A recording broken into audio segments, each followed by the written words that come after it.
بسم اللہ الرحمن الرحیم، اللہم صلی علی محمد وعلی آل محمد۔ ناظرین کرام، علماء کرام سے ایک سوال اکثر پوچھا جاتا ہے، وہ یہ ہے کہ ٹک ٹاک ایپ کا استعمال جائز ہے یا ناجائز ہے؟ اور یہ سوال اس لیے پوچھا جاتا ہے کہ آج کے دور میں مسلمانوں کی ایک تعداد ہے جو اس ایپ کو استعمال کر رہی ہے۔ مسلمانوں کی ایک تعداد ہے کہ جو اس ایپ کے نشے میں مست نظر آتی ہے، بچوں سے لے کر جوانوں تک، جوانوں سے لے کر بوڑھوں تک، مردوں سے لے کر عورتوں تک، اکثریت اس کے نشے میں مست نظر آتے ہیں۔ اس لیے یہ سوال اکثر علماء سے کیا جاتا ہے۔ تو ناظرین کرام، اس کا جواب یہ ہے، یاد رہے کہ اس دنیا میں دو چیزیں ہیں۔ ایک وہ ہے کہ جس سے شریعت نے حلال قرار دیا ہے، اور ایک وہ ہے کہ جس سے شریعت نے حرام قرار دیا۔ جس سے حلال قرار دیا وہ بھی واضح ہے، جس سے حرام قرار دیا وہ بھی واضح ہے۔ لیکن تیسری شے وہ ہے کہ جس کے حوالے سے شریعت کا حلت و حرمت کے معاملے میں کوئی واضح حکم نہیں ہے، وہ چیز حلال ہے یا حرام، اس حوالے سے قرآن و سنت میں کوئی واضح حکم موجود نہیں ہے۔ وہ تمام چیزیں جن کی حلت و حرمت کا کوئی واضح حکم شریعت میں موجود نہیں ہے، قرآن و سنت میں موجود نہیں ہے، ان کی حلت و حرمت کا فیصلہ یوں کیا جائے گا کہ انہیں قرآن و سنت کی عدالت میں پیش کیا جائے گا۔ اگر یہ چیزیں قرآن و سنت سے ٹکراتی ہیں، متصادم آ جاتی ہیں، تو پھر یہ چیزیں حرام ہو جائیں گی۔ اگر قرآن و سنت سے نہیں ٹکراتی ہیں تو پھر کیا ہو جائیں گی؟ حلال ہو جائیں گی۔ اب اس نقطہ نظر سے اس ایپ کا حکم یہ ہے، یہ بھی دیکھنے میں آیا ہے کہ اس ایپ کا استعمال درست بھی ہو رہا ہے اور غلط بھی ہو رہا ہے۔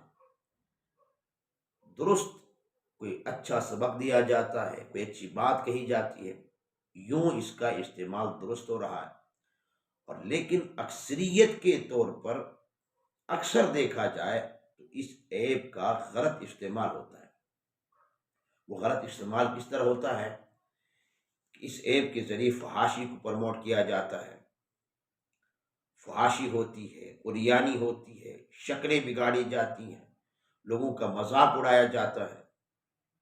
تو اگر اس ایپ کے ذریعے فحاشی کو پروموٹ کیا جائے، عریانی کو پروموٹ کیا جائے، میوزک کو پروموٹ کیا جائے، اس کو فروغ دیا جائے، میوزک کے لیے استعمال کیا جائے، فحاشی عریانی کے لیے استعمال کیا جائے، کسی کا مذاق اڑانے کے لیے استعمال کیا جائے، اور کسی کی شکل بگاڑنے کے لیے استعمال کیا جائے، تو پھر اس ایپ کا استعمال حرام ہو جائے گا۔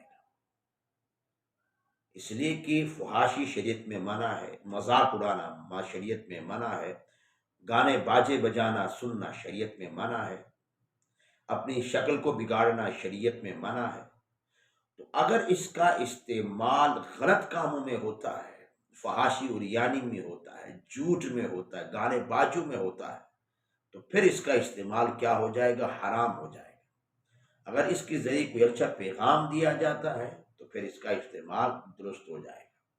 لیکن آخر میں یہ بات یاد رہے، جو چیز اکثریت کے حوالے سے، اکثر کے حوالے سے برائی میں استعمال ہوتی ہے، اس چیز سے بچنا لازم ہو جاتا ہے۔ جس کے اندر برائی کثرت سے ہو، گناہ کثرت سے ہو، تو اس چیز سے بچنا لازم ہو جاتا ہے، اس لیے کہ انسان اچھی بات کہنے کے لیے بھی وہاں جائے تو کوئی بری بات اس کا استقبال کے لیے تیار کھڑی ہو، نہ چاہتے ہوئے بھی بری بات کو دیکھنا سننا پڑے گا۔ تو کوشش کریں حتی الامکان اس ایپ کا استعمال نہ کیا جائے، اس لیے کہ لا محالہ جو بھی اس ایپ کا استعمال کرتا ہے، بڑے وہ اچھا پیغام دیتا ہے، لیکن ساتھ وہ گناہ میں بھی مبتلا ہو جاتا ہے۔ لیکن کوشش کریں حتی الامکان اس ایپ کا استعمال نہ کیا جائے۔ اللہ تعالی ہم سب کو عمل کی توفیق